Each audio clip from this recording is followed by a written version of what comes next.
हैं। अरावली विवाद पर भी आज सुप्रीम कोर्ट में सुनवाई होना है।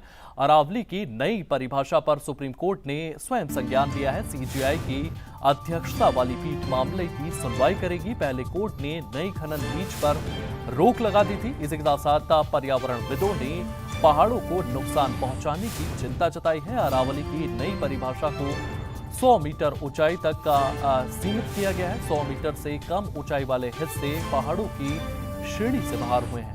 तो ये अरावली को लेकर भी आज कोर्ट में सुनवाई होना है। इसको लेकर के राजस्थान के तमाम क्षेत्रों में प्रदर्शन भी देखने को मिल रहे हैं। इसी के साथ अरावली की नई परिभाषा पर सुप्रीम कोर्ट ने स्वयं संज्ञान लिया।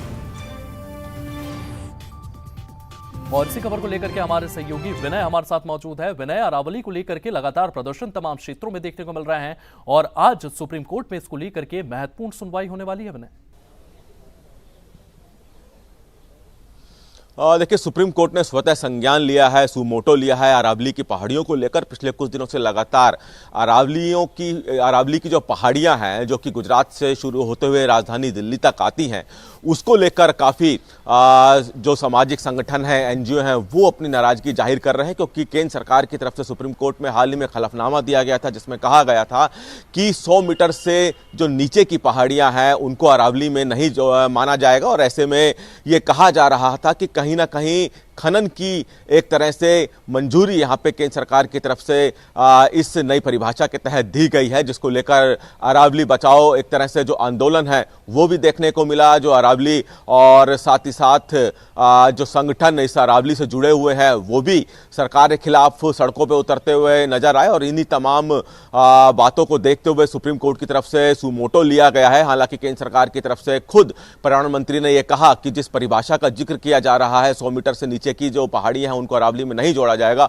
उस परिभाषा को गलत तरीके से देखा जा रहा है। पर्यावरण मंत्री ने कहा कि जो पहाड़ है उसकी जो एरिया है वहां से इस 100 मीटर को नापने की बात की गई है, ना कि सेंटर यानी कि बीच से इस 100 मीटर को नापने की बात की गई है। तो आज जब सुप्रीम कोर्ट में स्वतः संज्ञान इस अरावली की पहाड़ी को लिया गया है, तो लाजमी है कि केंद्र सरकार की तरफ से उस परिभाषा को डिफाइन किया जाएगा, जिसके बाद ये सारा हो हंगामा मचा है। केंद्र सरकार की तरफ से सुप्रीम कोर्ट में बताया जाएगा कि जो 100 मीटर की बात की जा रही है वो 100 मीटर कहां से शुरू होगा और क्या वो पहाड़ की चोटी तक होगा या फिर पहाड़ का जो निचले हिस्सा है उससे लेकर 100 मीटर शुरू होगा। तो इसकी ये तरह से कहा जा रहा है कि केंद्र सरकार की तरफ से विस्तार से उस परिभाषा के बारे में सुप्रीम कोर्ट को बताया जाएगा।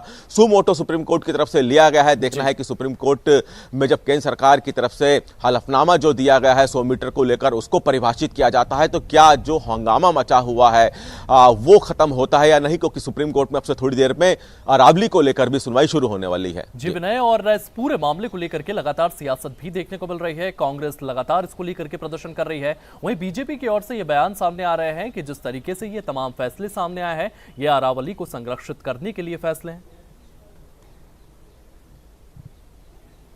देखिए, सरकार की तरफ से, पर्यावरण मंत्री की तरफ से खुद कहा गया कि 100 मीटर की जो परिभाषा केंद्र सरकार की तरफ से सुप्रीम कोर्ट में हलफनामा दायर करके दी गई, उस परिभाषा को गलत तरीके से प्रचारित किया जा रहा है। खुद पर्यावरण मंत्री भी इस बारे में बोल चुके हैं।